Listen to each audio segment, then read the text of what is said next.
Alright, we're finally doing it. We're talking about how powerful Prime All Might was. Now, I'm aware that My Hero is a very polarizing series, and All Might and his power is very polarizing as well. Meaning that this video is probably going to be controversial, especially once I start getting to comparing him to other series characters, but we'll go more into that later. Now also, let me put it out there that we never see All Might in his prime, unfortunately. We're kind of just told about it. So that means in this video, I'm mainly just going to try to accurately come up with how powerful he was, and it's just really just going to be guessing and estimations. In the end, it's just entirely subjective, and I just hope that you understand that, but more so this video is just to entertain you and pay homage to All Might because he's my favorite character, and the notion of how powerful he was in his prime is super intriguing to me. So let's get into it. So as I said, we're only really told how powerful All Might was in his prime, so we're just going to be going off of those specific instances and then kind of using them as a rough foundation. And then I want to compare those to his actual feats that we see within the series.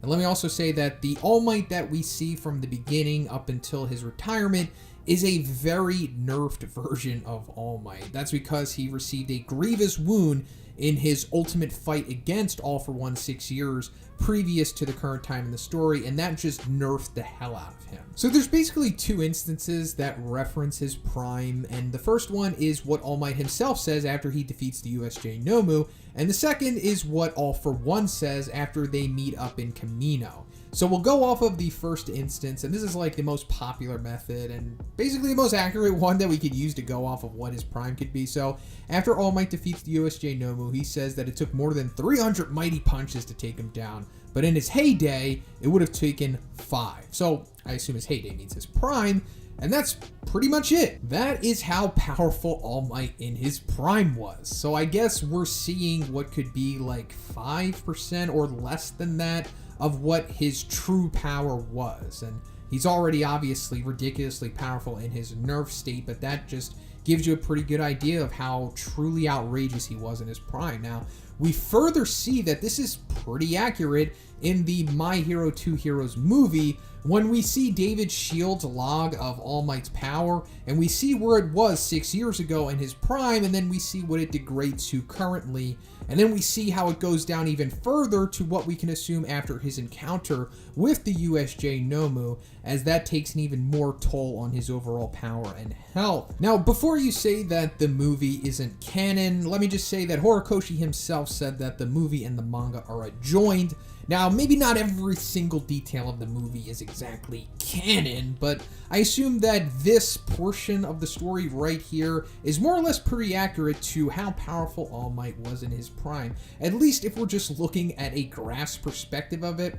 So, as I said, I want to compare the perceived power of his prime to the actual feats that we see in the series. So first of all, a really good glimpse of All Might's power is when he takes out the sludge villain, when just the force of his punch completely blows it away, creates like a tornado or a twister in the city, and then literally changes the weather and it makes it start raining. One of the most epic moments in the series, but just remember this rain feat because I'm going to go into this towards the end of the video. Now, as opposed to us seeing him current day, we also see his pre-prime power, which is also pretty darn impressive because at the beginning of the My Hero 2 Heroes movie, he knocks the villain that we see in the beginning down into the street, and just the force of that causes like a massive gust of wind throughout like a good portion of the city, and that's pretty telling of how powerful he was at like around age 19. But if we go back to the present, or at least before he retired, in his exam match with Bakugo and Izuku, he's wearing these weights that hinder his movement and essentially restrain his strength, and he's still able to throw a punch. And just the force of this thing levels about a block, maybe even more, of the city environment that they're in, which is just showing that his power is just absurd even in this nerfed, restrained form. But then it's just further shown in his fight against All For One when they're just like colliding and clashing. It's causing like huge gusts of power and blasts and just blowing everything away in the same kind of vicinity in Camino that they're in, like a couple block radius. So if this is like what in theory could be like 5% or less of what his prime power was, you can just take a guess and imagine what it would be like if he was doing this in his prime. He'd probably be nuking cities, I assume. I mean, if we're going up from there to 100%, it's absurd just to think of how, like, utterly overpowered, like in every sense of the word, his just overall strength output could have been. Now, maybe we actually get a glimpse of what it actually looked like. So I want to go into the 2 instances in the series where he taps into the One for All Vestiges power.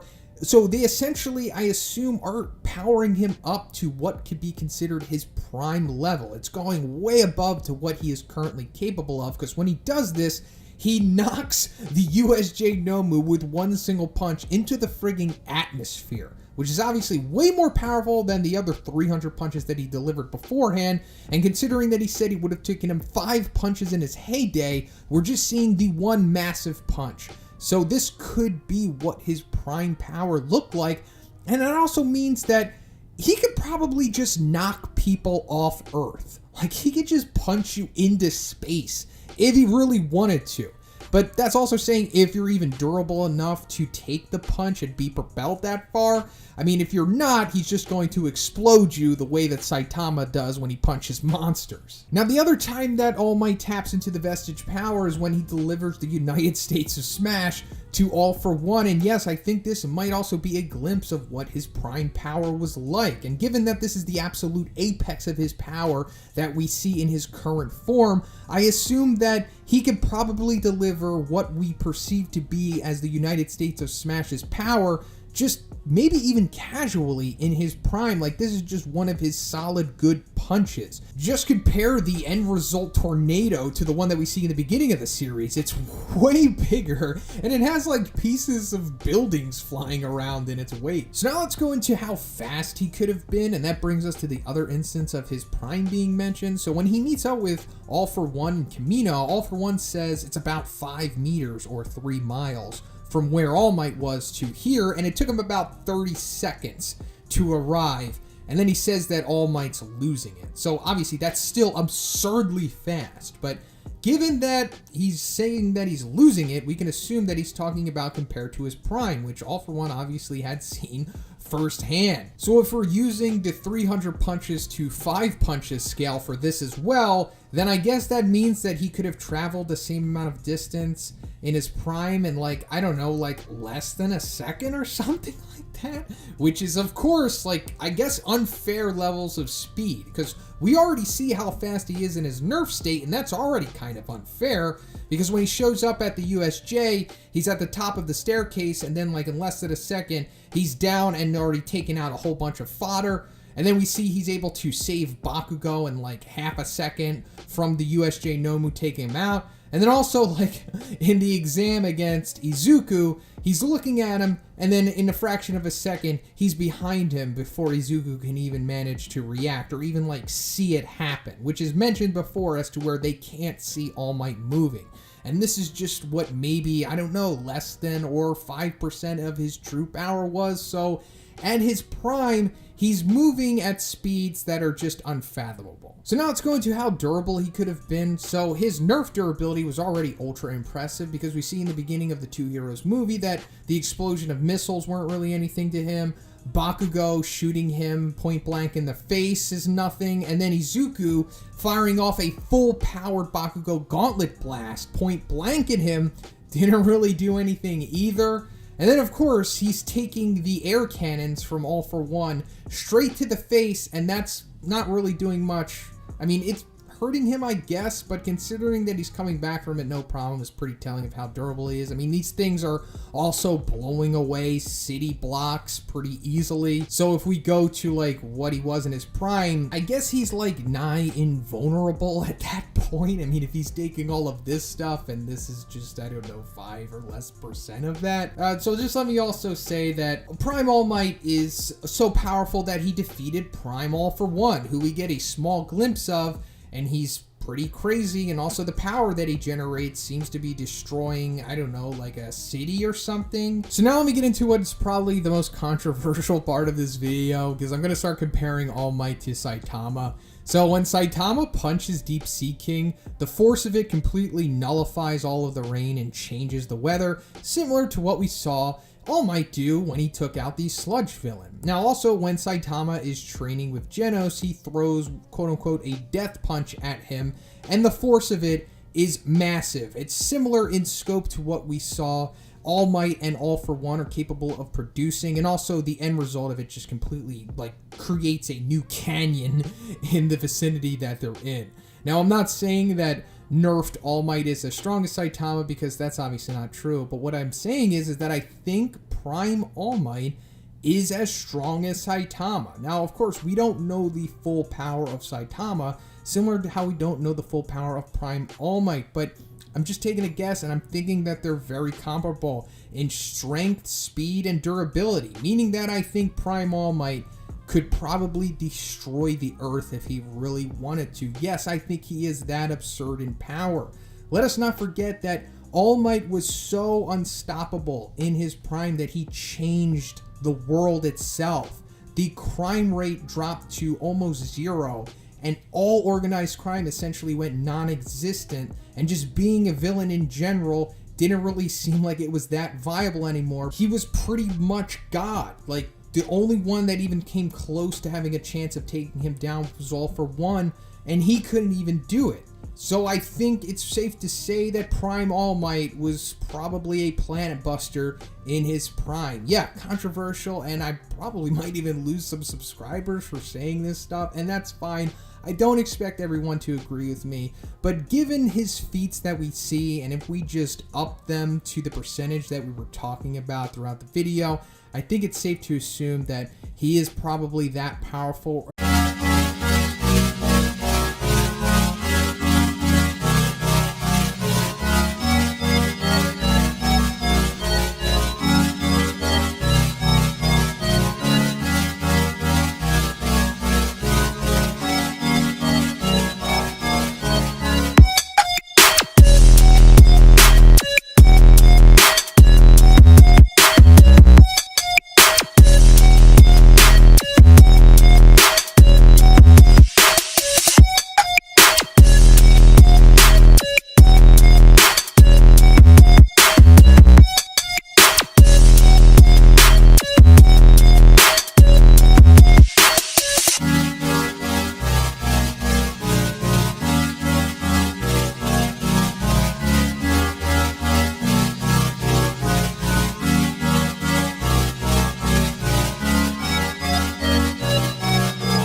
mean, just cut him some slack. I know that you guys probably don't really like my hero or All Might that much, but it doesn't mean you have to undersell him. But that's pretty much it for the video today, guys. I hope you enjoyed this one. I hope it entertained you. And let's just try to keep the comments civilized. It's all subjective. It's all subjective. There is no right answer to this question. Your opinion is just as valuable as mine. But of course, let me hear what you have to say. But if you like the video, please give it a like. I also have a Patreon. It gives you access to a weekly Q&A. And if you haven't already, please subscribe as well. Have a great day, and I'll see you in the next